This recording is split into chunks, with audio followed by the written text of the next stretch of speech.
Okay. All right.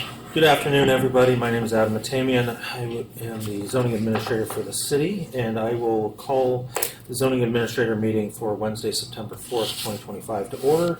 The time is 3 p.m.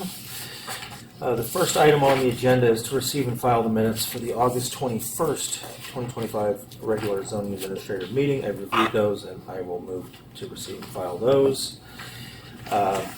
The next item on the agenda is oral and written communications. Is there anybody from the public who is here to speak on an item that is not on the agenda? It's not one of the public hearing items that we're talking about today. All right, seeing none, we can move on to Section 4, our public hearings. The public hearing process includes a staff presentation, a presentation by the applicant not to exceed 10 minutes, and public testimony not to exceed 3 minutes per speaker. Following closure of the public hearing, the zoning administrator will respond to questions raised during the hearing, discuss the issues, and act upon the matter by motion. The first item is public hearing project 24-085 for Coastal Adobe Outdoor Display at 228 Avenida Del Mar, and I will turn it over to, well, first I'll open the public hearing and ask Ms. Corey to provide a staff presentation. Thank you. My name is Laura Corey. I'm Assistant Planner in the Planning Division, and I'll be presenting the outdoor display for the Coastal Abode through the minor conditional use permit. Today we have Terry Murphy, the owner of Coastal Abode and tenant of the property. And then we have Mike Irwin, who's representing Sabrina Lane Irwin for the property owner. Sorry. I have a question. So Sabrina just landed. She's in New York. She's watching her son in a water polo tournament. And she just asked if she could be on speakerphone for this meeting. I don't know about that. If she is she part of the applicant's team? She Yes. is the property She's the owner of the property. Okay. And Mike here is representing. Yeah. There's no formal decision. We're asking for input from the zoning administrator, so there's. I understand. So can she be on that call? Typically that's a request that needs to be made ahead of time. And so at this point, I'll say without. She's an attorney, and so I'm sure she's going to be interested in hearing it live since she has the opportunity. She just landed. I think the only problem is the communication bridge and everything needs to be set up. No, I have it on my IT. phone. I'll put it on mute for us, so we can. She can't. So we won't hear her talking. If you want to set up a conference call with her so that she can listen in, Okay. that's fine. But Okay. at this point, it's a little late for her input. Okay. I just put my name in the last 2 minutes. No, you're here in person. Oh, okay. Yeah, in order to provide teleconferencing through a meeting, we need to set that up. Okay. And we need to offer other people the opportunity too. Yeah, so I'm fine with having her listen in. I did review the point. comments that were submitted. So I'm fine with having somebody listen in. Okay. I'll dial her. And if there are some technical complications, then we'd just hang up and move on. Because we all know these things don't always go so smoothly.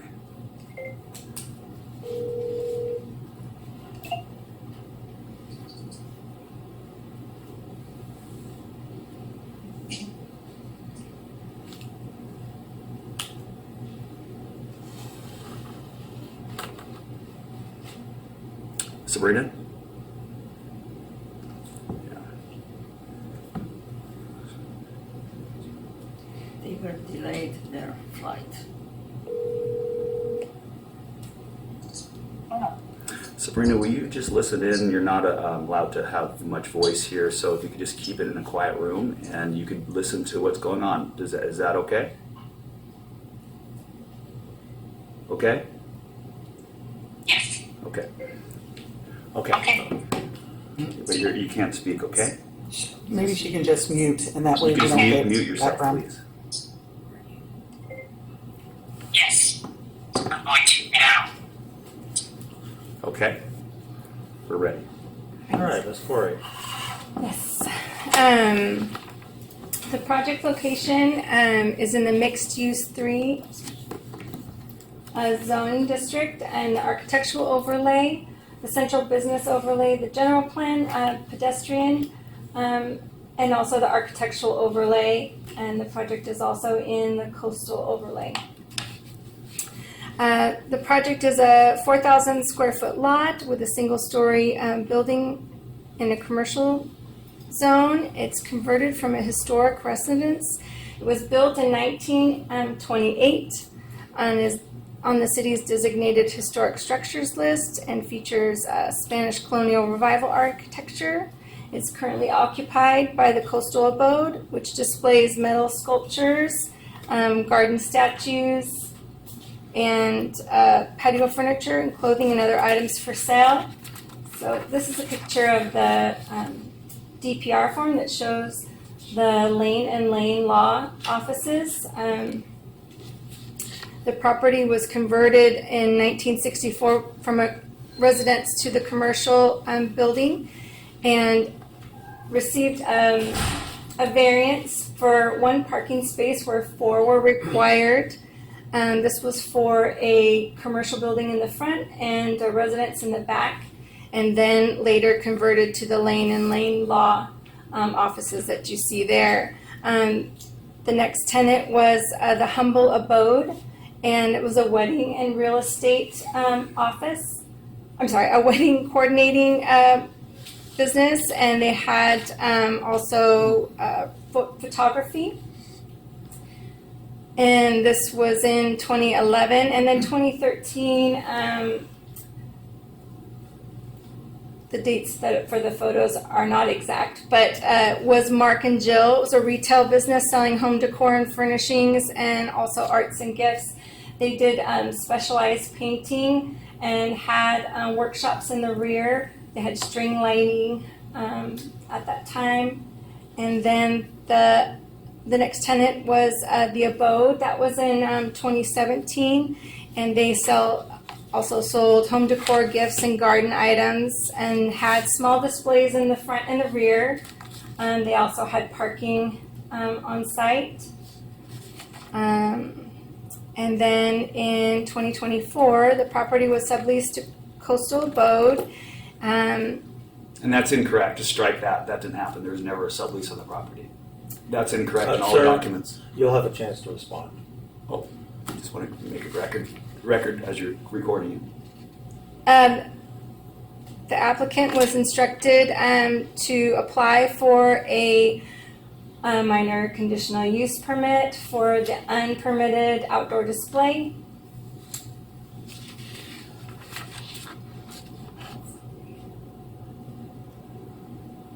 And then, sorry, that was on 2025.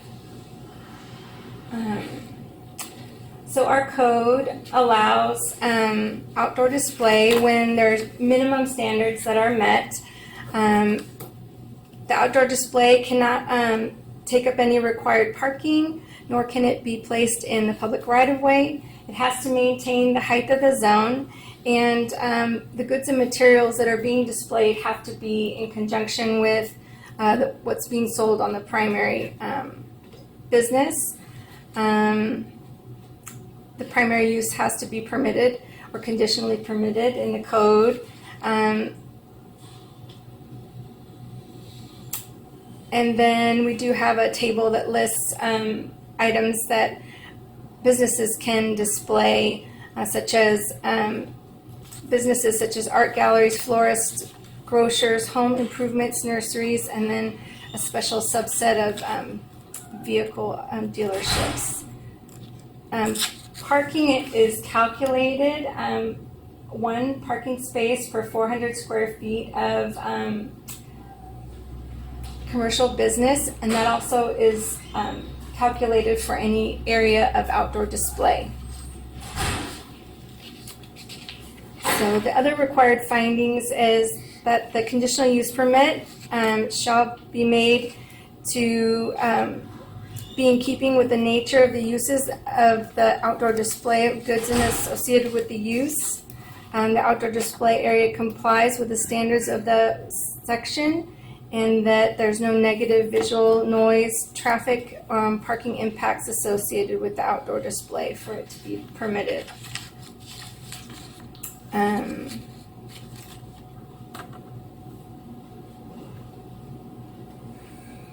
So staff believes that the minimum standards can be met and the required findings can be made to continue the outdoor display uses that has existed for many years, as we've seen through the photos. The code provides no display shall occupy required parking. New areas used for the outdoor display sales need to be calculated in determining the parking for the primary use in the outdoor display.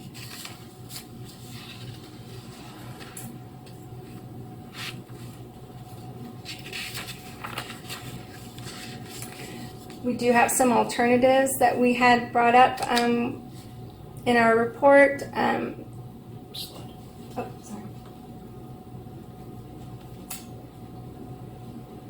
But I wanted to bring up there are some site constraints that go along with some of the alternatives.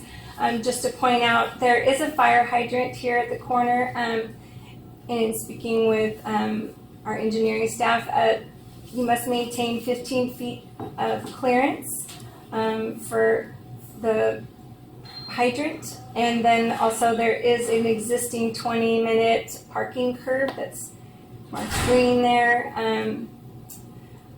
If the applicant wanted to extend the outdoor display to the full area and take up required parking, then alternatives would have to be proposed.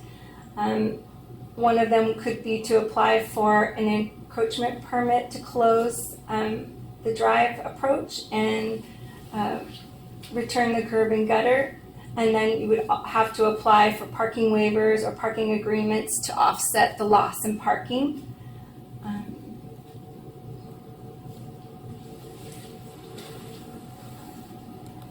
So our recommendation, I know in speaking with Sabrina, she had also submitted a letter that she was not interested at this time for any type of alternatives, that she wanted to keep the property as is.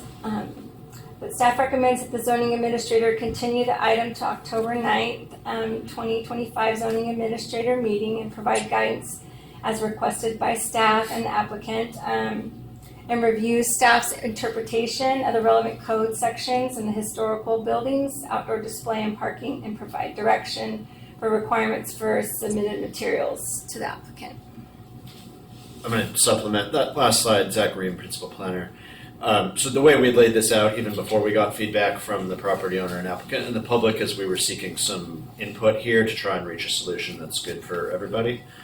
So we definitely recommend a continuance. We're asking the ZA and interested in public feedback on and applicant participation on those alternatives in this slide pretty much, or if anyone has some other alternatives that would allow for outdoor display and for parking to be placed either on site consistent with the outdoor display, or for parking to be replaced in some way that's fair to this business but also fair to other businesses that provide parking on site, and the best for the public who wants to visit this business and other businesses and be able to walk and park safely downtown. So we don't have a recommendation of specific conditions. We didn't do a parking table or matrix or calculation. Generally, we think there has been parking on this site before, as was shown in the photos, but there's also been outdoor display on this site, as was shown in the photos. And we're trying to reach a solution that'll be good going forward so that we don't keep having this happen every 2 to 4 years, as was also shown in the photos. Okay, thank you. Would the applicants like to make any statements or presentation? Yeah, We do. before, there's a 10-minute limit, isn't there? There's a 10-minute limit. So before it starts, you had 2 pictures up there. One was from 2016, and one was from 2025. Your comments are part of your 10 minutes. Oh, then strike that. I'll start over. So first, you said it's a sublease. We got that clear now. There's never a sublease. This is a conditional use permit that was given to the same business as there today. You can direct your comments to me, please. Oh, okay. The conditional use permit, I'll start over then. So the conditional use permit was permitted for this business. It's never changed, never been a sublease. So it's the same ongoing conditional use permit that was paid for and approved, and Lightfoot approved it many years ago from the beginning, and then it was restated a year and a half ago. Second, there was never expanded use. It's been the same use. Nothing's changed. The parking waivers and ownership that's stated in the documents hasn't happened either. There's never been a parking waiver. They never expired. There's no reason for them to expire. The conditional use permit is continued. The fees were paid, and it's documented that they were paid. Lightfoot told us that it's grandfathered in this use as if it continues to be the same use, and it has been. Fourth, the structures that are in there in the documents that were given, it says that any structure, because it's a historic building and very cherished through the City of San Clemente Historic Society, no structure should be over 42 inches. But what the city was proposing here is to have cars in front of it. I don't know of a car that's 42 inches high. There's going to be SUVs out there. There's going to be delivery trucks. If there's 2 spots open, it's going to be blocking the historic building that you are saying that you're trying to provide a pedestrian experience, to not block it with the display items, which are beautiful display items, and to replace them with SUVs, blocking. So that's, to me, it seems like an awkward suggestion by the city. The other one is you came up with an idea that if the rationale behind it is this blocking of the historic building, but if you fast forward to or rewind back to when Rare Society was approved, if we looked at the picture, that's why I wanted to go back to 2016. There's a building the same height as the current historic site. It was built that way. The library was set off from it to provide kind of a picturesque scene for a building that was first building on that street. Instead, the city moved forward, built a Rare Society, super high next to it, shares a lot line with Rare Society. That's 2016. If you go to 225, you'll see that it blocks it off. You can't even see it from the street. If you're walking from the sidewalk, the pedestrian experience is destroyed for that historic site that is now so important in this particular situation with Terry having some display items. But now it's been focused on, and for us, it seems that the city didn't put any attention to the fact that that construction went on for 3 years. It impacted the building. All businesses couldn't walk into the building, the air quality for the area. This business lost so much money, so much foot traffic, and there was smell, there's debris. There was no concern at all about the effects it had on the business. There was no compensation for it. There's no effect to how it affected the historic site. It followed no rules of the state requirements for historic buildings. Historic buildings, you're not allowed to have a structure that substantially overshadows it. It's called subordinate. There's no way you can build a subject that makes this building subordinate to the structure next door. That's the Historic Society rules. The city bypassed it all, made all the exceptions, and put a restaurant there that requires so much parking. It's taken a lot of parking on the street. Behind it, they have a lot of parking on the back, if everyone's familiar with Rare Society. And it's rarely full. It opens at 4 o'clock. There's no cars there all day. Closed on Tuesday, no cars there all day Tuesday. The only thing we get back there are people that are smoking, that work there, that are cooking, smoking, rodents, smell. It's been nothing but a burden for this business, for the historic building, which has now been the focus of why he can't have his display items up, because it's so important to maintain the historic site. But when Rare Society was built and the parking requirement for that, none of this was brought up. The Coastal Cowboy give up 6 dining spots so they could put their stuff outside. No concern for what that does to parking in the area. This, so important, these 2 spots, put cars out in front of the historic building, block it, or curb it, and take, by eminent domain, the easement that's been there for 100 years, 105 years, just take it away. That's what this is proposing. The other idea is when you park the cars and the headlights go into the restaurant while they're all eating, or you reverse the cars and the exhaust goes into the restaurant while they're all eating, doesn't seem like a good solution. The other one is the hotel across the street that's going to come in. They're going to be bringing delivery trucks, apartment people that are at the hotel are going to go park in those 2 spots. We've had many times throughout the years, but lane and lane, public would park there, walk in lane and lane. They couldn't even have to walk home. Tow trucks are going to be there regularly, taking people off Right now, there's e-bikes out in front. They're all hanging out. The city doesn't seem to care that the e-bikes are all parked out in front of that spot. There's no enforcement at all. How much more time do I have? A minute. So moving on. So I think I covered that. Proposed some ideas, compromise, I think that was the term.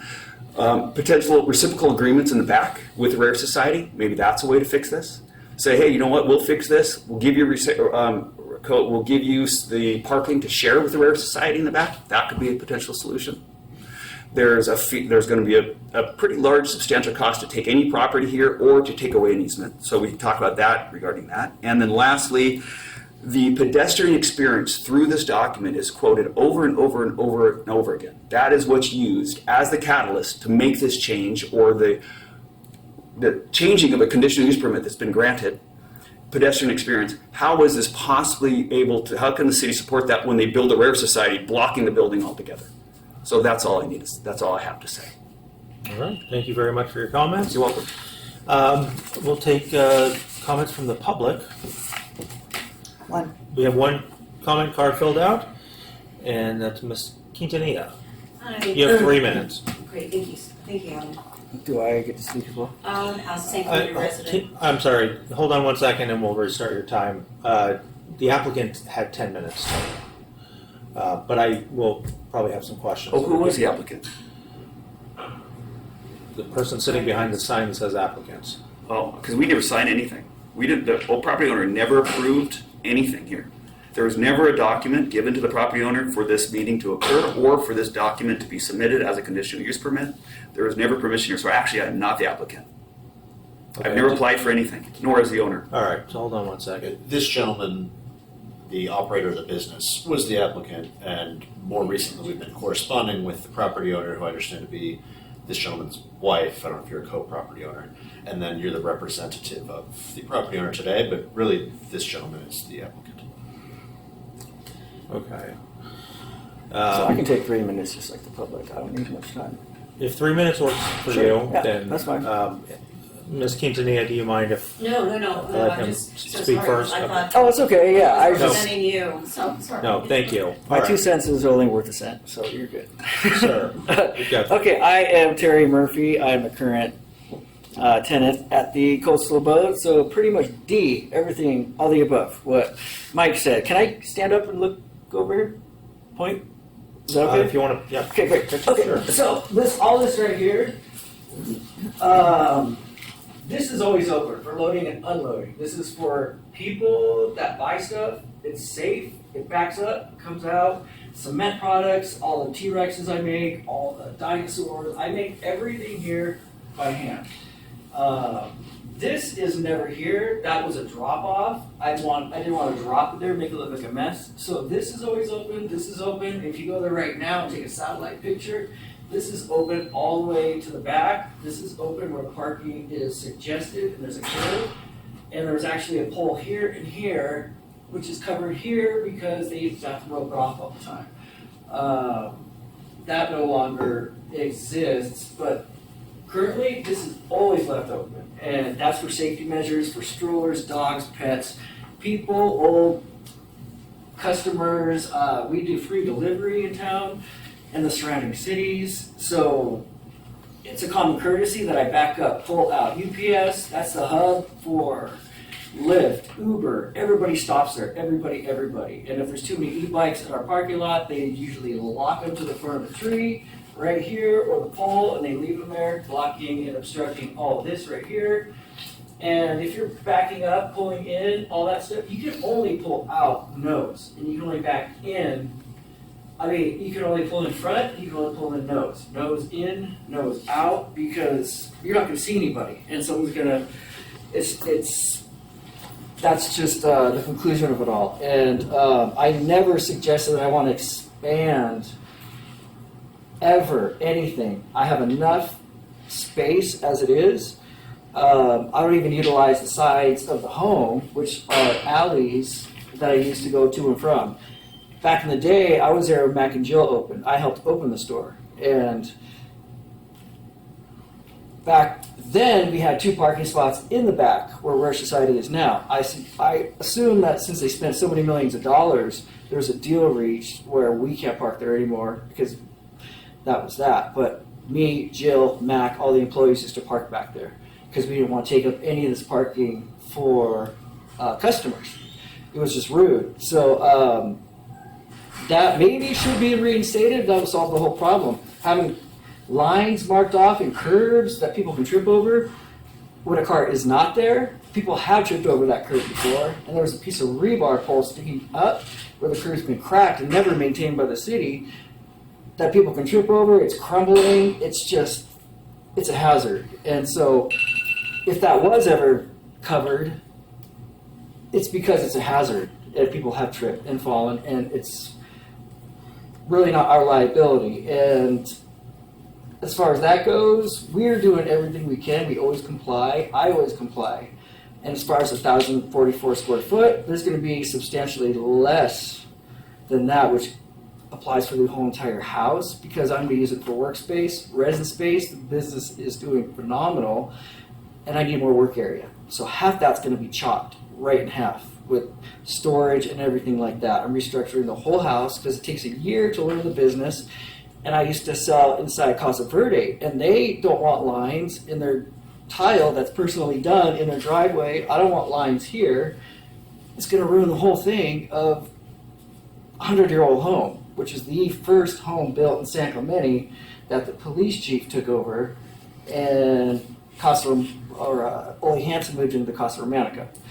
And then he gave it to the police chief. And then Mimi took it over, and her husband, and planted the bonsai tree, the orange tree, which are still thriving. And, you know, as far as my background, I love this city. It's part of me. My son went here. My sister teaches at Truman Benedict. My uncle studies pizza. I used to be 1/3 owner of Cafe Calypso in the San Clemente Hotel. I re-landscaped that whole place too. Everybody loves it. And why doesn't San Clemente put 2 parking spots in front of Cafe Calypso? Thank you. That's it. All right, thank you. All right, Ms. Quintanilla. Yes, thank you. As a San Clemente resident of over 50 years, I'm speaking here today. I do water plants on Del Mar, and I've go up and down Del Mar a couple of days a week. And I was looking at the staff report, and it's my understanding that there was a variance that was given for 1 car where 4 cars were required. However, it's my understanding that when there is a change of ownership, when it was Lane and Lane Law, there was a change in ownership, so there should have been a conditional use permit in 2011, the abode, Mark and Jill in 2013, the abode in 2017, and there's a question regarding the 2024, whether it's a lease or sublease. However, it seems like there is a change of ownership, and No. so That's not it, right. if that's, there's one business, if they're still under the abode, just seems to me if it's a different business, or you're just the manager, then the actual person of the abode should have been here. So that's where I'm concerned. I have some questions regarding this. If there's no lease, then it should be the person from the abode, because that person should be here then. There is a lease. So if there's no sublease, Please don't respond. if there's no sublease, then it should go back, then the person that owns the abode or has that business license should be here, should be present, so that is a concern. However, I really appreciate Ole Hansen Beach Homes. They are historical buildings, but I do have to say that today, going on Del Mar, it was cleaned up a little bit better. It has been a little too much, and where you can't really see the historic building. And it's, I cannot speak for the San Clemente Historical Society. However, I think that they would be concerned regarding the condition it is, and as far as, it's just, you can't even see. I couldn't see looking at Google and looking at the pictures, driving by and walking by thinking, what's the name of the store? I could not see that. And you can't. And so I had to Google the address to see what's the business. So that is a concern, thinking, if we're going to, honor these historical buildings, let's do so in a very respectful manner, and let's show the historical building, and I think that's really important. So, thank you. Right, she just looked. Thank you very much for So your I comments. think that she. Thank you. Huge chunk of it right there. Or Sprinter. Okay. All right. Any other members of the public that would like to speak on this item? You get 3 minutes. All right. No, she wants to speak. No, it's Yeah, okay. you have 3 I don't want minutes. to talk. Well, I mean, she's insulting the. Thumbs up. We're Give her thumbs up. next door. You're going to talk about the Rare Society. Okay, so I need, if there's another member of the public that would like to speak on this, You want what you speak up now. Rare Society being built. You said you were talking about Rare Society. want. You know, my husband used And to could you have just to state your name for the practice record? there. I'm Mimi Lane, Thank you. and I remember the security bank said you have to move. He used to be on El Camino Real and Del Mar. And he said, I went and I only want like one building in the whole town. And that was the building he chose. He said, I have to try to see if I can buy it. Move there, that's the only place I like. And he worked very hard and he moved his stuff there, and we worked very hard, and I live in a house similar to that. She has seen it, and I work very hard. I work harder than any friend I have. They have time to do fun things. I can't, because I have an Ole Hansen building and a big yard. And she even helped me in the yard because it's just too much. Even gardeners can't do it. They don't finish the job. They escape without me seeing. They don't do the work. The Rare Society. What? Talk about the Rare Society next door. That's what you're saying you want to talk about. What? The Rare Society building next door. You said you were going to talk about. Oh yeah, then they put this big building, huge building, right next to it. Ugly thing, I mean, any kid, any kindergarten kid wouldn't draw that building next to that other Yeah. building. It just looks ugly. Yeah. So they did that, in spite of whatever my husband did in this town, that I don't want to mention. The history shows and the records are there. The library is there, the parks are there. I don't have to say it, but a lot of people don't know about it. So that's the reward he gets. They put a humongous building. You know, Oceanside is not famous for its beauty. Carmel is. So San Clemente could have been a little town with cute shops, small cutesy places. But instead, we are getting to be like Oceanside. Big buildings, huge, ugly. You know, it's not pretty. And you don't put that building next to that other building. In my neighborhood, they told people they can't build any other style than my house. And my neighbors were mad at me. And I had nothing to do with it. But here they allowed it. Why? Why the law changed? Why was it allowed? So that's the problem. Ugliness, we are inviting ugliness. The city won't be much. And before that, it was in the hands of realtors. I have a real estate license, but it just, you know, you have to appreciate beauty. You have to know a little bit of architecture. I mean, when I go to Europe, I love Europe because the architecture. I love to sit on a chair and watch that architecture. Here, we have very few nice places, and then we destroy it with doing what they have done. All right. So I don't appreciate that. Well, thank you very much for your comments. I appreciate that. Okay. Let's see. There's a lot to unpack here, and I want to acknowledge that I received a large number of written public comments, and I reviewed all of those.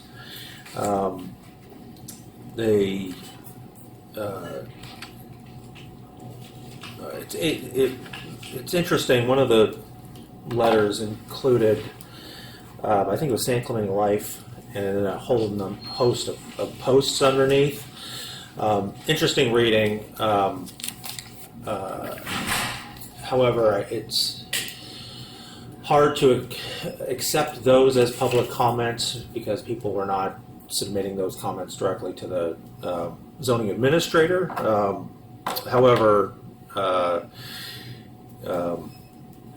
I can say that the written record submitted to the city kind of goes both ways, with supporting or wanting some revisions here. So, a few things. From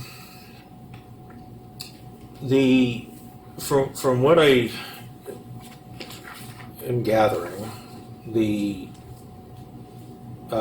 there is a business license for this business, and that business license identifies you, sir, as the business owner. I don't have it in front of me, so I can't speak. I don't think it says the business owner, but not property owner. No, but the business owner. Business It's the owner, business yes. owner. Okay. Business owner, yes. And then we've got representatives from the property owner that are here. And I have received the written comments from the property owner about concerns with any plan moving forward that would require physical modifications to the site.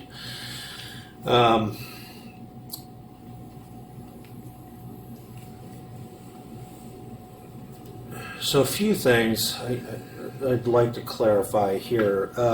There was mention of a prior municipal or minor conditional use permit being issued?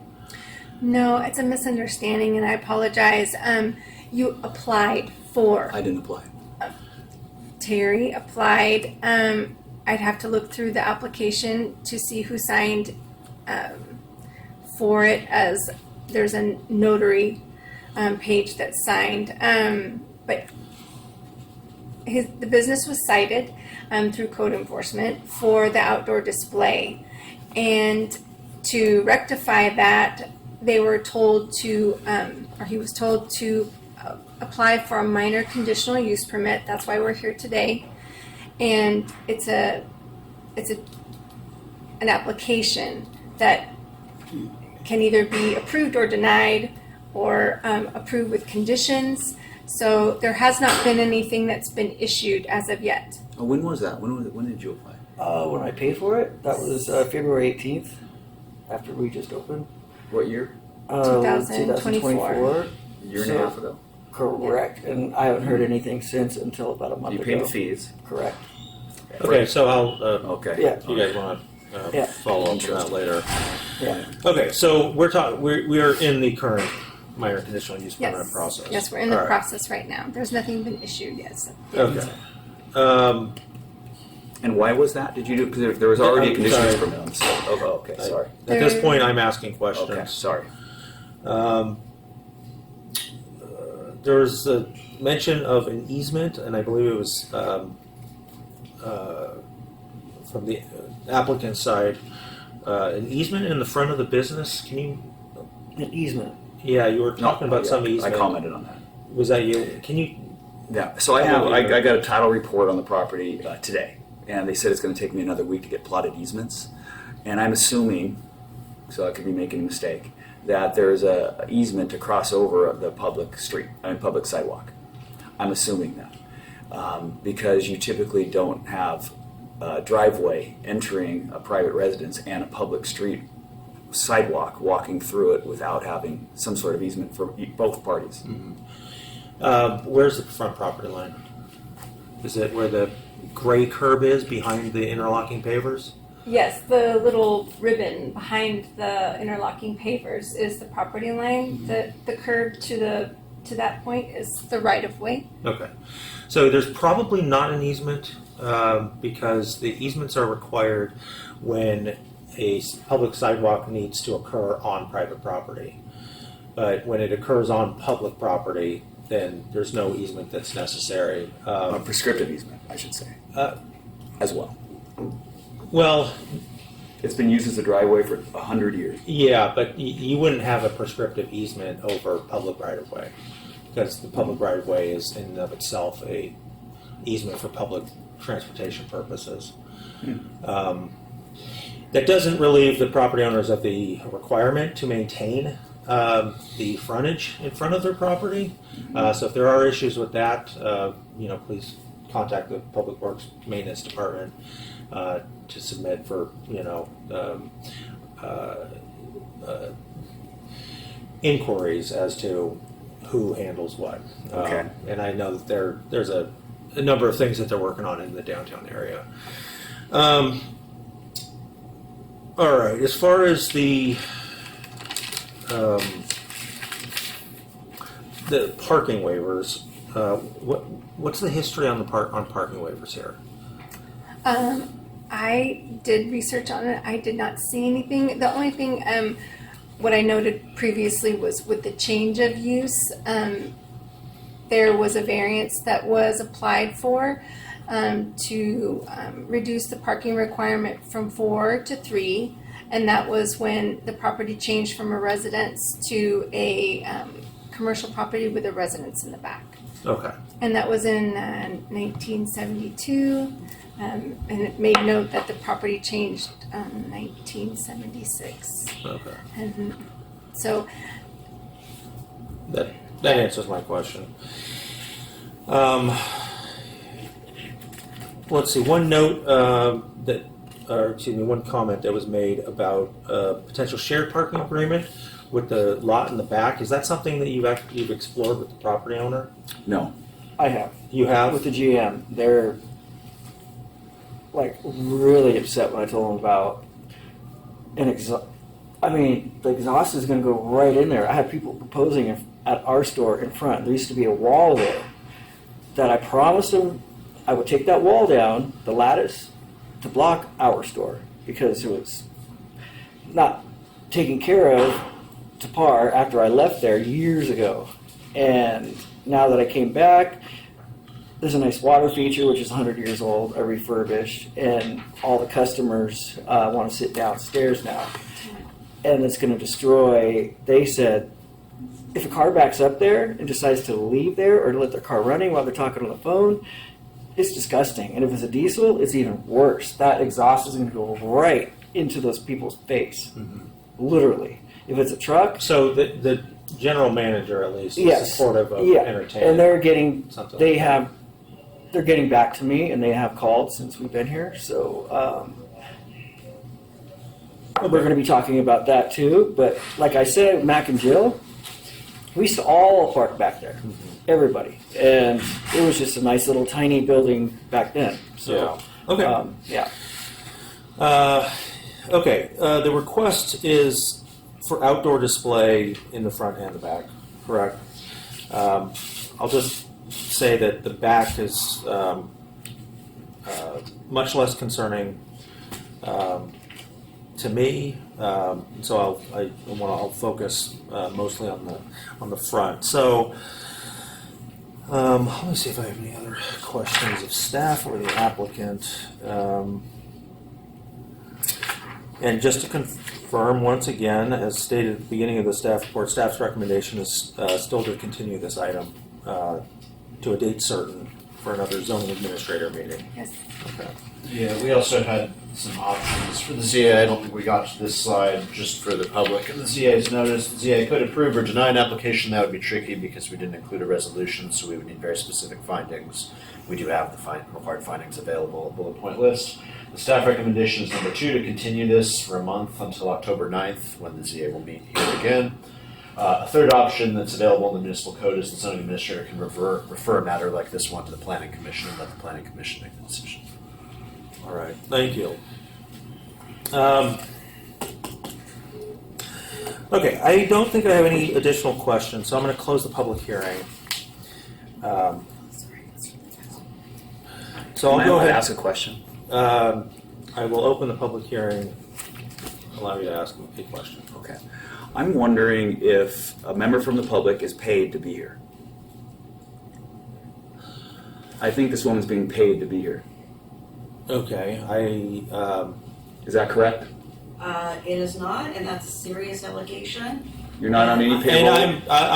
let me stop this conversation. The zoning administrator meeting is not a conversation between the public. Oh, it was a question. I wondered if there's someone here that's being paid to speak about this event. So, thank you for your question. City meetings can typically involve a number of people that are paid to either speak for or against projects. Part of our process does not include asking members of the public or speaking Oh, I on behalf of apologize. themselves as to whether they're being paid for their presence or not. Okay. But that it is allowed to be paid to be here to speak against a subject. That's accurate. That's an interesting question, and I don't have an answer to that. Okay. So I'll go ahead and I close. apologize for going directly and asking her the question. I That's should have all right. asked you the question. Thank you. Thank you. All right, so I'll close the public hearing. Like I said initially, there's a lot of nuance to this project, and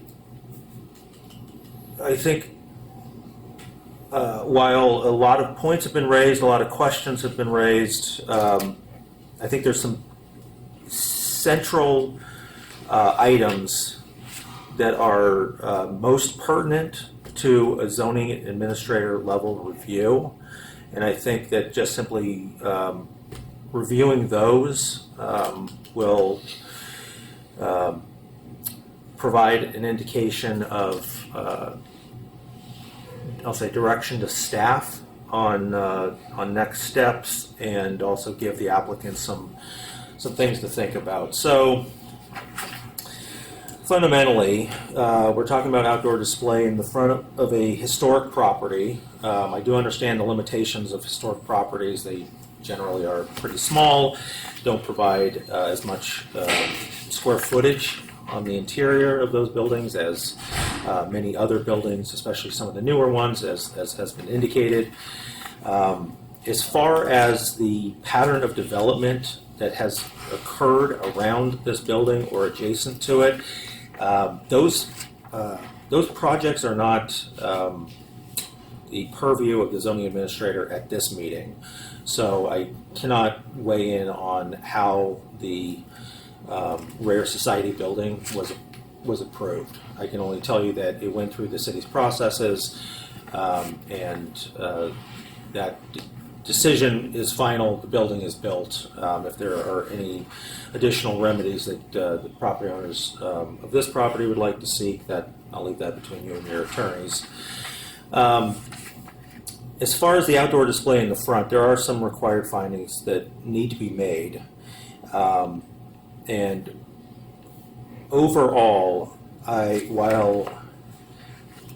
while I think this is a unique property that holds a great potential to provide a pedestrian experience, from what I see in the record, I am not entirely certain that an approvable project here is, one, approvable by the zoning administrator alone, and two, that the amount of public concern that we've received on this item should really elicit a higher level of review, especially as it relates to design and input from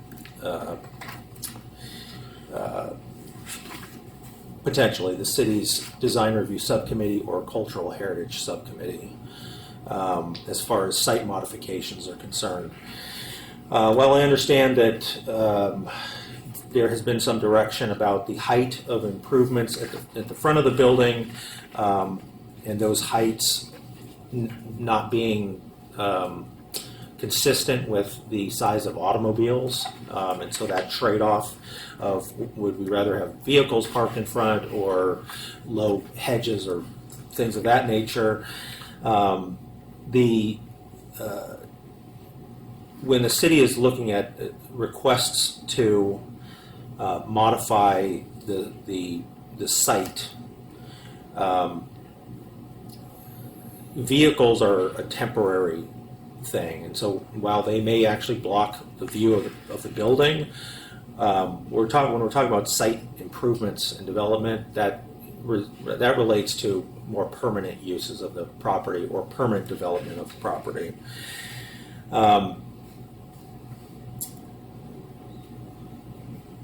Should this property be subject to additional parking waivers, the effectively removing the requirement that parking be provided at the front of the building,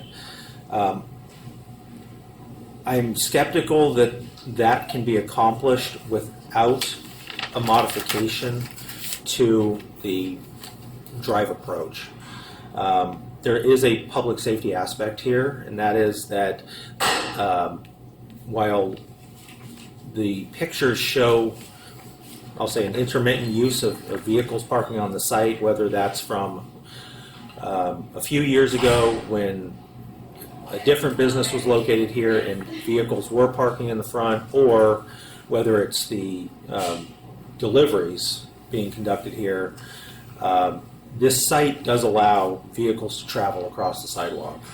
To have a drive approach and at the back of that drive approach be somewhere that people could be sitting or hanging out, that needs to be addressed in some fashion. I think the complexity here is that the property owner does not want to make those types of changes to this site. And there could be some additional opportunities here, but I feel that whatever is done is going to be significant enough that that this item is more appropriately reviewed at a planning commission level. As far as the requirements for what types of uses can have outdoor display, there is an interpretation here. Due to the public comments that have been received here, this is clearly an area with a high public focus, whether they're supportive of or not. And I don't think it's appropriate for the zoning administrator to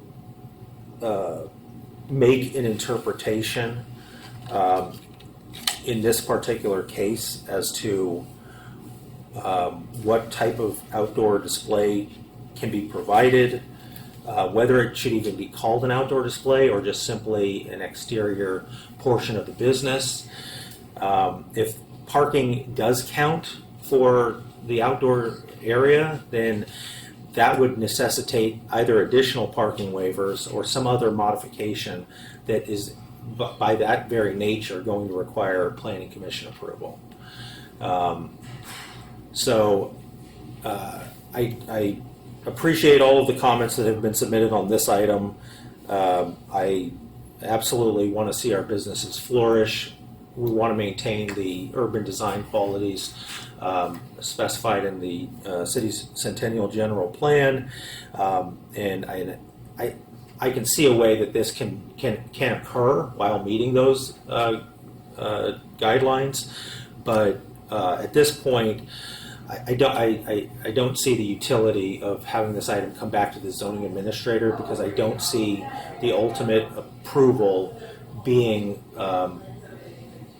in the purview of the zoning administrator, meaning that something is going to have to be either another permit or a site plan design change. Something is going to have to be approved that should be reviewed by the Planning Commission.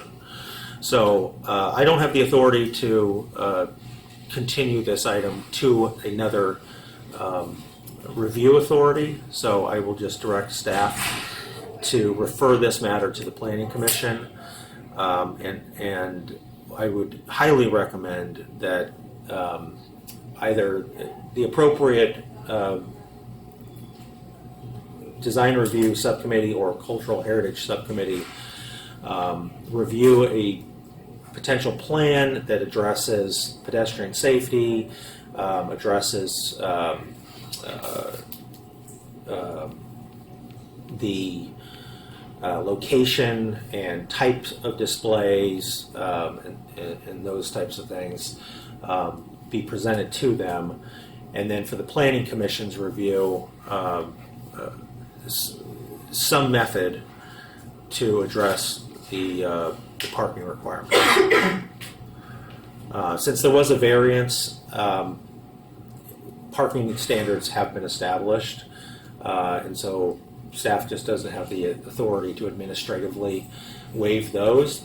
That's not saying that things cannot change, but it's all about who has the authority to actually approve those types of changes. I know this started out as a code compliance case.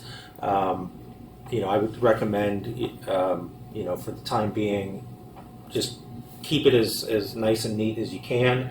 We'll get this processed as soon as possible to find a resolution to this matter.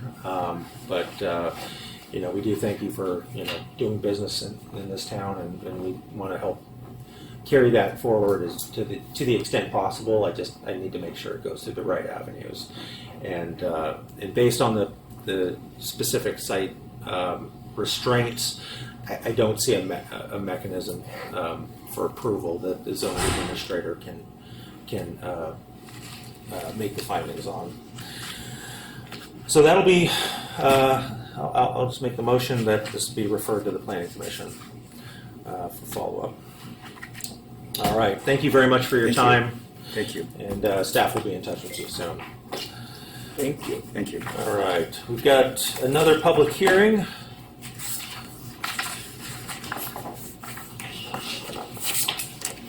And this is public hearing project 24-139 for La Casa Verde. Oh, there you go. Thank you. And Ms. Corey is our project planner.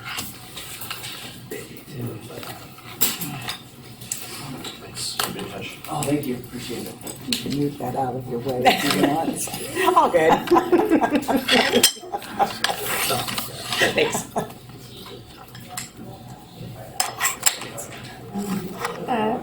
This is public hearing item 4B. This is for Casa Verde de Grande outdoor display. It's public hearing project 24-139 and minor conditional use permit 24-140. I have to go to the escape. Sorry.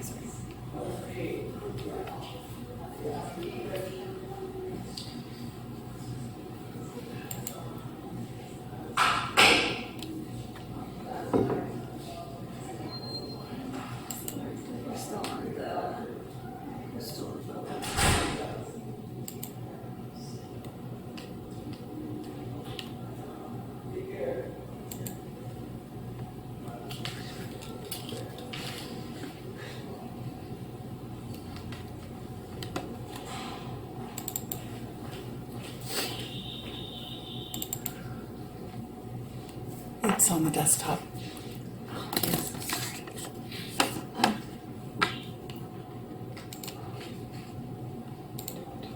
And we're doing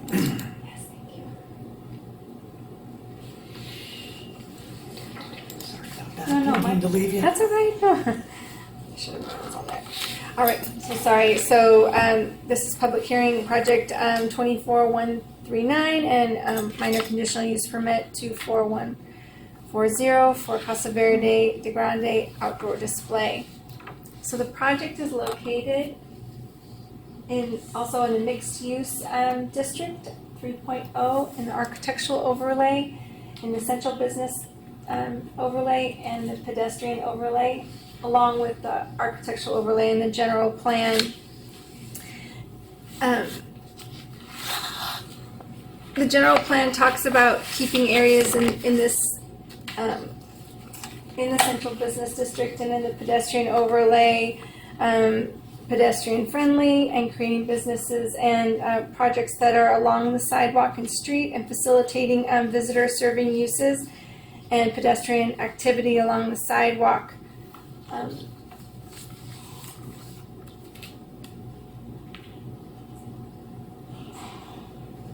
The property is also designated a historic home, and it's in the Spanish colonial revival style. It was updated in 2009. There was a project to bring the historic home into compliance with the architecture.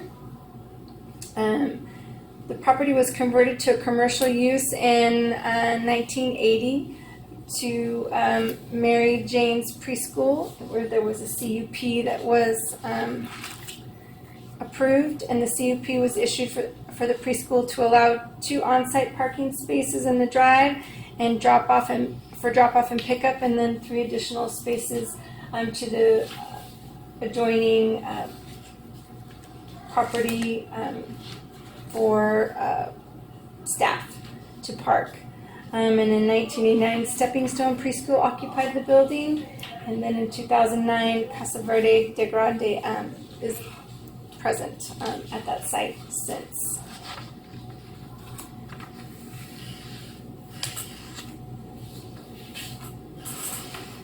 So staff recommends that zoning administrator review staff's interpretations of the relevant code sections in the historic building and provide direction and on requirements for submitted materials to the applicant.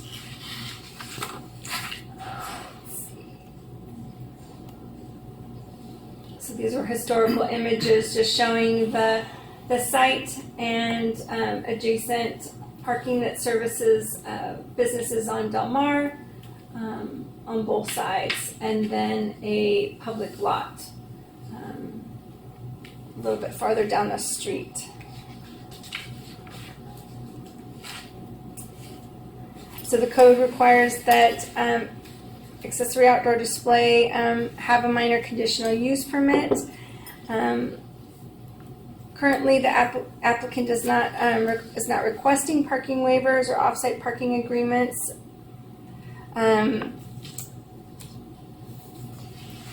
But potentially may be interested. The zoning administrator may take action to allow the historic outdoor display use if it meets the minimum standards and the required findings.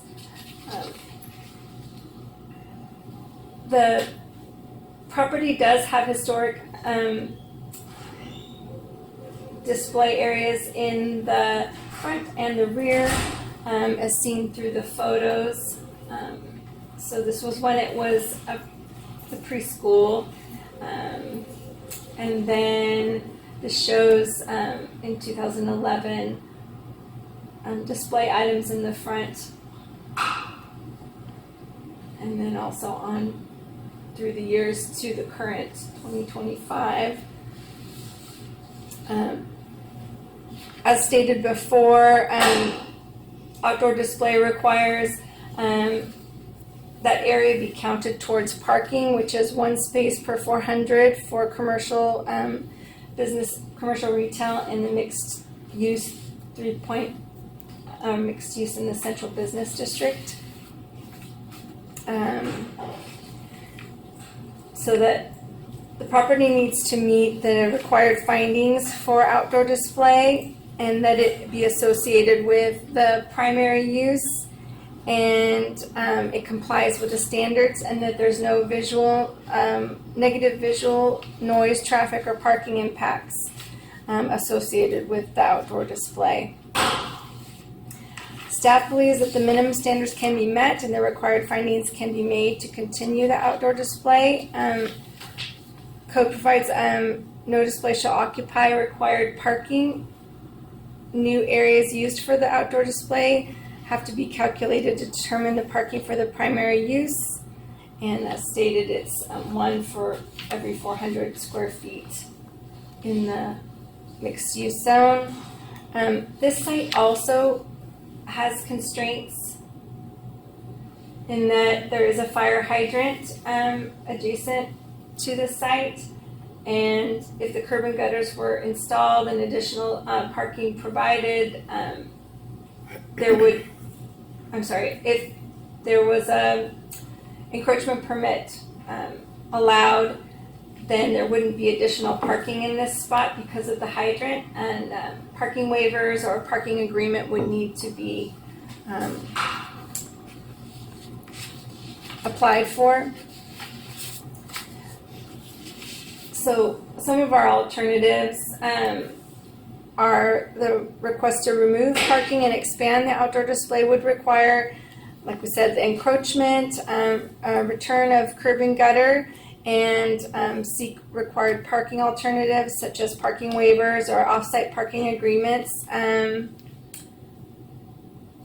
It would improve, those types of improvements would help the pedestrian experience along Avenida Granada. And currently, it's not clear if the property owner is willing to go forward with those types of improvements. Staff recommends the zoning administrator continue the item to October 9th zoning administrator meeting to provide guidance as requested by staff and the applicant, and review staff's interpretation of relevant code sections in the historical building, outdoor display, and parking, and provide direction on requirements for submitted materials to the applicants. I've got a few more notes. I'll just say the same thing I said before. We're looking for a solution. I think this applicant has also had some discussions with their neighbors that we could explore in a question and answer, or we could explore at a follow-up hearing of the zoning administrator or the planning commission. So the recommendation is the same, to continue it, but the option 3 is also up there to refer it to the planning commission. And we're available for questions about the property history. All right, thank you very much. I'll go ahead and open the public hearing. Repeat the applicant. My parents and I. Okay. Yeah, you've got 10 minutes. Perfect. I, Amy Wallstrom, am addressing all of you on behalf of La Costa Verde de Granada, a locally family-owned and operated business that my parents, Jim and Ellen Bodis, opened almost 16 years ago at our historic Ole Hansen home.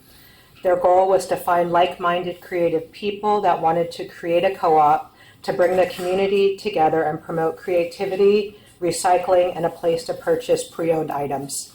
Initially, they were unsure how people would find them, since we are not located on the main drag Del Mar, but we were thrilled to be recognized in Sunset Magazine in 2010 as a place to visit in San Clemente.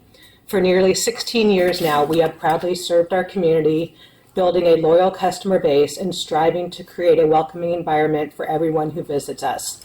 We would like to bring to your attention the display that we have set up on our driveway, which has proven to be an effective way to attract new customers to our business.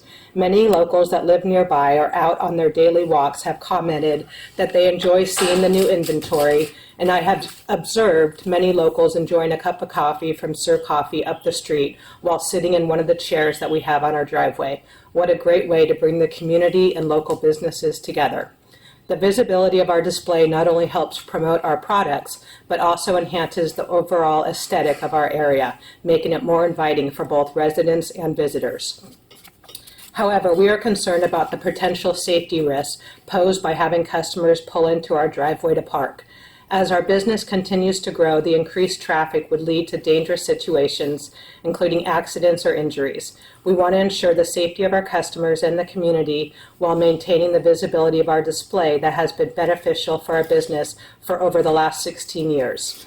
Additionally, we have observed that many stores along Del Mar and other streets in town do not have designated parking spots, yet they successfully operate and serve their customers. Given this precedent, we believe it would be reasonable to consider our situation in a similar light. Our customers are well aware that living in beach town means parking is limited, and they understand that they must park on the street, ride an e-bike, walk, or use one of the public lots available on Avenue de Granada. We kindly request your support in considering measures that would allow us to keep our display while ensuring the safety of all those who visit. We are open to discussing potential solutions that would benefit both our business and the community. Thank you for your attention to this matter. And just, so yeah, obviously it's an Ole Hansen that was built in 38. Yeah. 38. My parents also own an Ole Hansen a couple blocks away. Both have been on the historical tour. So I think that says a lot for both my parents' home and the business. They made upgrades to the business, like you mentioned, in 2009 when we opened. And for the last 16 years, we've never had a customer say, hey, can I pull into your driveway to park? They've always found parking and it hasn't been an issue. Well, thank you very much. Thank you. I have one speaker card on this. Is there anybody else here who would like to speak as a member of the public? If not, Ms. Quintanilla. Yes, hi. When I saw this on social media, I was just surprised because I am a patron of San of La Casa Verde, and I go there. It's just fantastic. I'm not paid by anybody. I'm just a concerned resident. But I've seen you at the redo. It's fantastic. It's just a wonderful experience going in there. I can't speak highly of that. I mean, it's just amazing. The displays are always tactfully done. Everything's just really beautiful. The ambience in the back is really soothing with the umbrellas, and it's just so cool there. And to go back there on a hot day, going in there, and they also have sales when it rains, and I think that's fantastic. And it has been on the tour for the San Clemente Historical Society. One of the things that concerned me was when I looked up this that someone had sent an email regarding that she had come down, I think it was she, that had come down from LA and was requesting maybe more additional parking on the side. And I don't know if anybody had seen a social media post that there has been someone who has been suing business owners. So I didn't know that this was a complaint brought on by someone regarding code compliance. So I just wanted to point that out, just be careful. But as I see that, it looks like such a small parking area, and it doesn't look even at all. So, I mean, that would be, you would have to take up the tile and grade it and everything, but it's just a fabulous place to go, and I really enjoyed being there. Thank you so much. You did an amazing job, Thank you. And thank you so much. I really appreciate it. All right, thank you for your comments. All right, not seeing any other public comments, so I will go ahead and follow up with staff. So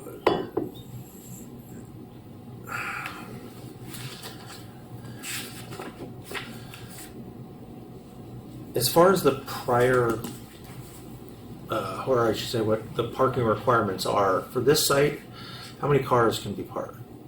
Does this property require?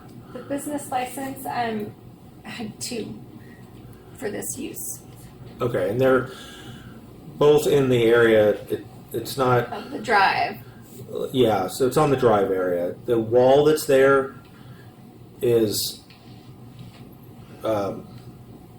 was original, developed afterwards, but it's been legally established, correct? The wall on the right has been there for a while, whether it's historic or not, we're not sure, but it's been in the same place. With the portion on the left has gotten narrower because there's a big hedge there. There didn't used to be that big hedge, and that hedge is now growing. Mm-hmm. So that's how it's shrunk. Orange It's always tree. been a pretty Orange small. tree. Orange trees. They're all orange driveway. trees. For, excuse me, for all the locals, because I give oranges out to all the kids. Oh. And the adults. And Pamela. And Pamela, yeah, a couple of our homeless. Fantastic, So, yeah. Nice. Thank you. I'm a local too. I live a few blocks away. we're good on the street. Grab an orange whenever you want. All right, duly noted where to get oranges. So, just to not have to kind of rehash everything, Right. I think it's easier just to identify the extreme similarities between the layout of this property and the layout of the last project that was discussed. Correct. So, there's a drive aisle that leads into an area. The benefit here is that you have a walled off portion. If we were talking about just displays in that area, that's something that I would be comfortable with the zoning administrator making a decision on. Since it affects the required parking, I just want to make sure that we're going through the right process. And so my direction of staff is going to be similar. That this item needs to be referred to the Planning Commission. That's for a few reasons. One, it's for all the reasons that was mentioned in discussion of the last item. But two, I think in the future, well, it depends on the parking situation, but I think there's a larger question that is now being raised in the downtown area, which is how should the city best work with property owners who want to do outdoor displays, especially on historic properties, in a manner that respects the historic property. So I would refer this matter so that it tracks with that other application, and so that there's no opportunity for the city to make two different determinations on similar applications.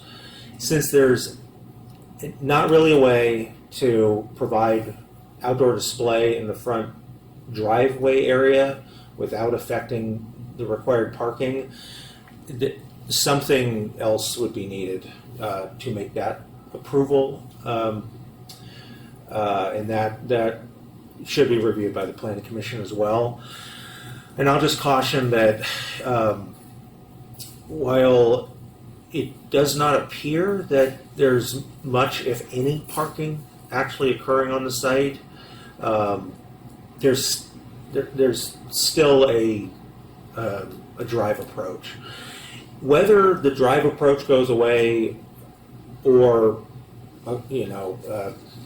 another wall gets constructed or something else to physically stop a vehicle from inadvertently driving into the area, that type of change really should require cultural heritage subcommittee or design review subcommittee review and ultimately planning commission approval. May I ask a question? I will open the public hearing and hear your question. Yes. Thank you. So why is it other businesses, let's just say the ones on Del Mar, don't have to have like specific parking? Like these are for this store, these are for this store. Do you know what I mean? Like it's all the parking spots on Del Mar are for all of the businesses. So like right in front of the store, we have room for 2 cars. Why does that not count for our 2 spots that we need? It's a great question, and I'll close the public hearing and answer your question. So all businesses require a certain amount of parking. Okay. In the Del Mar area, there are businesses that do not provide the currently required amount of parking, and they are considered legal non-conforming, or they were built at a time when no parking requirements were provided in the municipal code, and so they don't have any on-site parking. They're also considered legal non-conforming. When a legal non-conforming use makes it a change or a modification that makes it more conforming, they're then locked into that.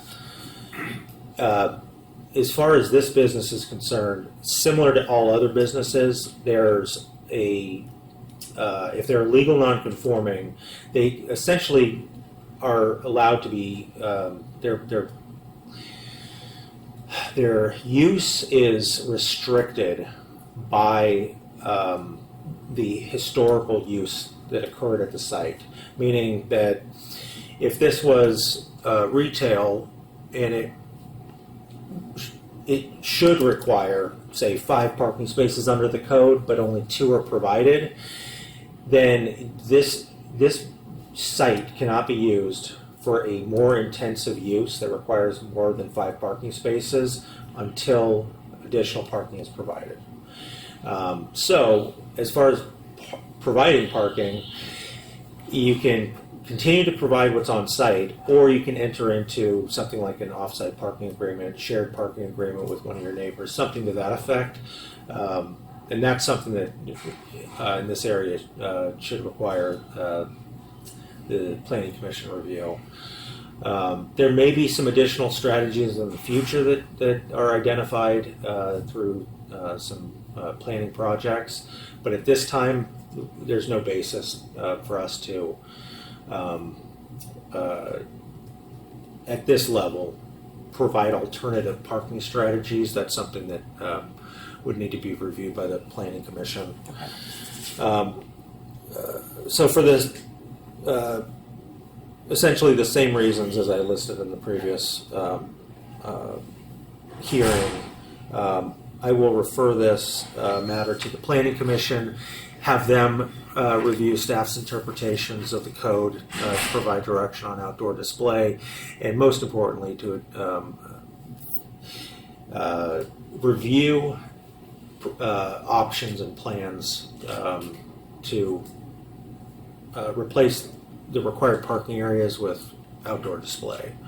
It's great to hear all of the support from the community on your project. I'm hopeful that we'll find some good opportunities here, mindful of the cost of actually getting rid of a drive approach, but there might be some other opportunities that are not nearly as costly, but still provide that buffer between the vehicle travel areas and pedestrian locations. Was there anything else from staff that you wanted me to weigh in on? And I'll open the public hearing to hear your response. I think I've addressed everything. I think it was already in the record from, I think, previous emails from the property owner to staff, and then just my brief comment at the beginning, but staff thinks that a parking agreement with one of the neighbors on each side is a good idea, and again, we refer that to the Planning Commission, but that needs further review, and it needs you to be proactive with your neighbor and see if that's feasible. I think we learned that there have been previous agreements with this site and their neighbors in the past, so we can revisit the same thing. Yeah, and luckily it's not too many parking spaces. I did see a hand from the public. Hold on one second. Since I am opening this up for another public comment, if there's any other members of the public that would like to speak now, just let me know. Yes, I just was gonna say that there is 2 parking lots, free parking on that street, on that section. So it's right by, oh gosh, I can't remember the landscaping place. And then right by, so there is. It's kind of distorted. Go to 2008, I think, or 11. Right. Right, go one more, right there. So this row right here, this row right here is public. Yeah. This one is not, this is for the building, the row house's building, but that's a public row right there. Then there's 3, so there's that one right on the corner where there's that the nursery, and then right by a little, east of that. So Up the street to up the right street, yes, exactly. is a whole public lot. Right. Yeah, Where right. it says project location. No. There. This whole lot is public Oh, right here. That and is, then yeah. above here. And that's a public lot. Right, exactly, so there's parking lot of there, yeah. Yes. Yeah, okay. Then I will go ahead and close the public hearing again, reiterate my direction to refer this matter to the Planning Commission, and just for the public's information, I referred to the Design Review Subcommittee or the Cultural Heritage Subcommittee. They're essentially the same members of the, there's both subcommittees of the Planning Commission, same 3 members and 1 alternate. And we call them different things depending on what types of projects they're reviewing. I believe this is Cultural Heritage Subcommittee because the properties themselves are historic, but it might be the Design Review Subcommittee. So you'll see one of those too. All right, and that concludes this item. Thank you for working with staff, and we will try to get a resolution on this as soon as possible. Okay, so we can continue with the outdoor display right now until, You know what I'll say is just keep, keep it to a minimum. keep it to a minimum. Our code enforcement policy in the city is to encourage voluntary compliance. Since you're going through the process to permit it, and I do see a way that this could be permitted in the future, just to be supportive of our businesses, I'm not going to tell you to take everything out at this time. All right? Thank you. Thank you. All right. We've got a couple other items on the agenda that I will go through quickly. And people are free to make their way out. You don't have to. You don't have to sit. Don't have to So hang out for every this. email that was sent in is listed here? Yes. Okay.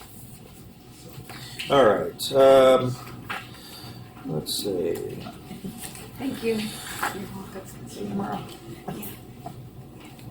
Sorry, Adam. Okay. Let's see. We've got new business. This is a new item that I've asked to be put on to review the tentative future agenda. Let's see.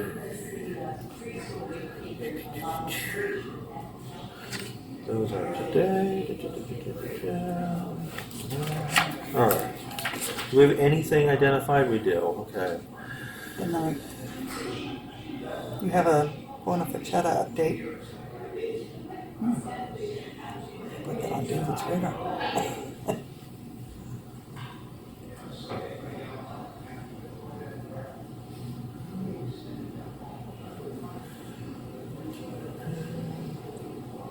Okay. Well, at this time, I don't see anything that I would like to provide feedback on. So we can move to the next item on the agenda, which is old business, and let me make sure I'm saying this right.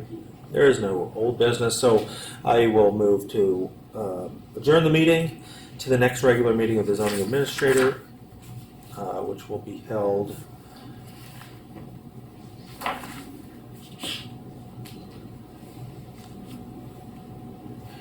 Long day. is there? Are you asking if we're gonna be canceling that? Yes. I don't see anything on the agenda. I don't either. So, yes, we will be canceling it tomorrow. I don't usually cancel them until the Friday. Okay, then since we have no items on that, on the September 18th meeting, then I will move to adjourn this meeting to the next regular meeting of the zoning administrator to be held at 3 p.m. on Thursday, October 10th. October 9th. All right. Thank you all.